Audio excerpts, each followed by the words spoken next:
Hey guys, Tyler here. In previous videos, I've attempted to chart the route of the USS Enterprise during James T. Kirk's 5-year mission in Star Trek the original series. Well, the first 3 years of that 5-year mission anyway. In doing so, I've relied on a number of canon and non-canon reference sources, including on-screen tactical maps, as well as books like Star Trek Star Charts and Stellar Cartography, the Starfleet Reference Library. Today, I'd like to continue our journey by mapping locations visited by the Enterprise in Star Trek the Animated Series. You don't have to have watched my previous mapping videos to enjoy this one, though many do consider the animated series to be a direct continuation of Kirk's trek in TOS. Some animated series locations are already mapped in canon, but others aren't. We'll have to use our best judgment. With that, let's get started.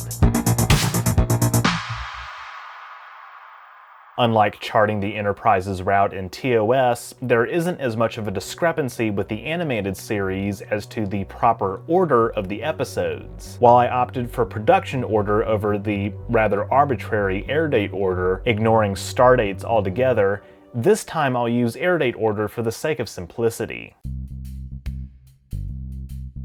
In the first episode of the animated series, Beyond the Farthest Star, the Enterprise is on a star charting mission near Questar M17. Questar M17 is described as being beyond the fringe of the Milky Way galaxy, which has led some sources like Star Charts and Stellar Cartography to place it some 30,000 light-years away at the edge of our galaxy's disk. However, beyond the fringe of the galaxy could mean it's much closer to Core Federation space, as a journey of 30,000 light-years would normally take 3 decades travel time. Indeed, the admittedly outdated 1980 reference book, Star Trek Maps, places Questar M17 near the Federation's border with the Tholian Assembly. En route to Questar M17, the Enterprise is pulled towards the remnants of an unnamed dead star, where the crew discovers a derelict vessel that is the source of strange radio emissions. In Episode 2, Yesteryear, the crew assists a team of Federation historians examine the dawn of the Orion civilization, using the Guardian of Forever. When Kirk and Spock emerge from the Guardian, no one else among the Enterprise crew recognizes Spock, and he must travel back in time to prevent his death at the age of 7 on Vulcan. In Episode 3, One of Our Planets is Missing, the Enterprise witnesses a giant cosmic cloud threaten the Pallas 14 system, which contains the Federation's most remote member at the time, Mantilles. This system is identified on at least one canon map, the Explored Galaxy, as seen in Star Trek VI: The Undiscovered Country, and numerous other subsequent installments. However, this map itself has several errors, and other sources like Star Trek Maps have placed it closer to the Guardian of Forever planet. In Episode 4, The Lorelei Signal, the Enterprise passes through an unfamiliar sector of space where several Earth ships have disappeared over the last 150 years. The Enterprise is subsequently probed by a powerful source, and the ship is lured 20 light-years away to the Tarian system.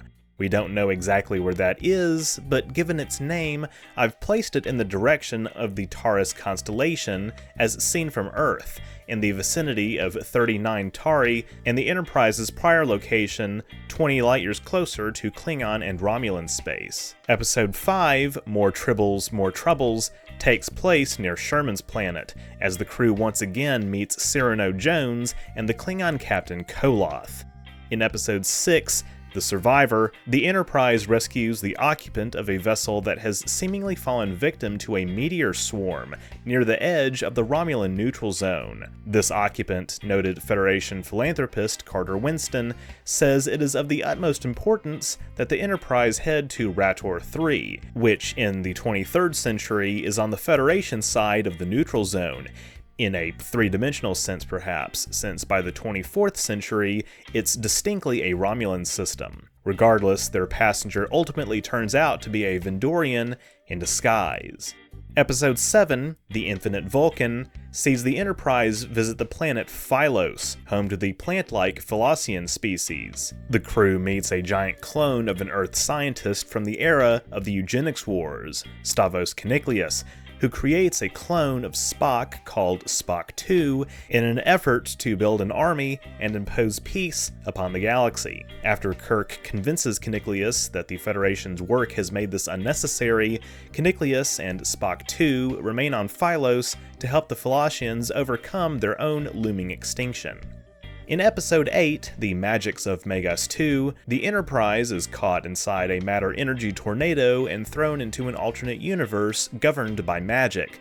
During this mission, the crew is transported to what appears to be 1619 Salem, Massachusetts, in the midst of a witch trial. Kirk's log at the beginning of this episode insinuates that the ship is near the galactic core investigating the creation of new matter, but I'll leave it up to you as to whether or not you believe this is true. After revisiting the Shoreleave planet in the Omicron Delta region in Once Upon a Planet, the Enterprise encounters Harry Mudd in the Arcadian system, where they arrest him for a laundry list of crimes. We don't know exactly where Arcadia is supposed to be, but various non-canon sources indicate it is in the general vicinity of the Deltan system, and Arcadia may very well be the home of the Arcadian species, first seen on screen in Star Trek IV, The Voyage Home. In Episode 11, The Terra-10 Incident, the Enterprise discovers a lost human colony called Terra-10, whose inhabitants have shrunk down to 1/16 of an inch due to bombardment by a unique type of radiation. The closest Federation starbase is Starbase 23, which canonically is located near the border with the Klingon Empire. After discovering the source of the shrinking, the Enterprise helps relocate the colony to another planet, Verdanus, which is 10 days away. However, we don't know at what speed or in what direction, so I'm just going to draw a line straight from Terra-10 to the Enterprise's destination in the next episode, The Time Trap. In The Time Trap, the Enterprise becomes trapped in the Delta Triangle, a Bermuda Triangle-like region of space where many ships have gone missing. Star charts and stellar cartography place the Delta Triangle in the Beta Quadrant near Klingon and Gorn space. In Episode 13, The Ambergris Element, the crew visits the water world of Argo, where Kirk and Spock are mutated by a foreign agent to become water breathers until an antitoxin can be synthesized. According to Star Trek maps, Argo is located in the vicinity of Argelius, Theta, and Tellin. In Episode 14, The Slaver Weapon, a group of Kzinti divert one of the Enterprise's shuttles to retrieve an artifact of the long-extinct Slaver Empire. The shuttle is en route to Starbase 25, located near Kzinti space a few sectors away from Earth, though the episode also states that the shuttle passes by Beta Lyrae, or Sheliak, which is at least 960 light-years away. Yeah, the animated series is weird. In Episode 15, The Eye of the Beholder, the Enterprise visits Loctra 7 in search of the crew of a missing ship. Loctra 7 is, in the episode's novelization, said to be near Epsilon Scorpii, a Beta Quadrant star. And in Episode 16, The Jihad, Kirk and Spock are summoned by the cat-like Vidala, the oldest extant spacefaring species known to the Federation at the time, to recover a religious artifact from the Skor homeworld. According to Star Trek maps, both of these systems are located near the Gamma 7A system, where the Enterprise encountered a giant space amoeba in the original series episode, The Immunity Syndrome. In the first episode of the animated series' second season, The Pirates of Orion, Orion pirates hijack a drug shipment desperately needed to save Spock's life. This occurs while the Enterprise is en route to Deneb 5, which Star Charts places in the Deneb Kaitos system, 96 light-years away from Earth. Episode 2, Bim, introduces the Pandronian species, who can separate their bodies into 3 segments. one Pendronian, Ari Ben Bem, accompanies the Enterprise to the planet Delta Theta 3, where they investigate its pre-warp indigenous civilization. Episode 3, The Practical Joker, takes place near the Romulan Neutral Zone, where the Enterprise studies a group of asteroids. After passing through a strange energy cloud, the ship's computer gains an artificial intelligence and plays practical jokes on the crew. Episode 4, Albatross, takes place on the planet Dromia, where Dr. McCoy is accused of unleashing a deadly plague that decimated the Droman population 19 years earlier. We also don't really know where Dromia is either, but I'm placing it here.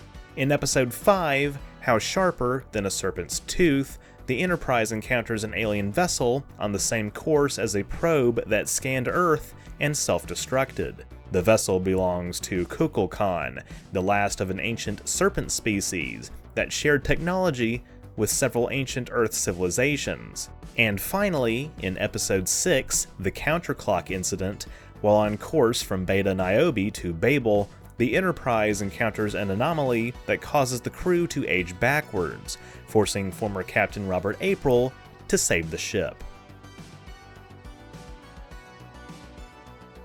As you can see, the Enterprise's route in the animated series is pretty straightforward. Of course, that's not taking into account radical departures from local space like in The Magics of Megas 2, and it's stuff like that which tends to call the animated series' canonicity into question. But given how the animated series is occasionally referenced in later Trek installments, I thought that this would be the most logical follow-up to my previous two mapping videos. Having said all that, thank you all so much for watching. If you enjoyed this video, be sure to leave a thumbs up down below and don't forget to share it. That stuff really helps me out. If you haven't subscribed yet, be sure to do that as well so you won't miss any future uploads. And click the bell icon to receive all notifications. If you want to support my work even further, becoming a patron or a member is a great way to do so. Links to those, as well as my social media and merch store, are in the description. That's all I have for this week. Live long and prosper.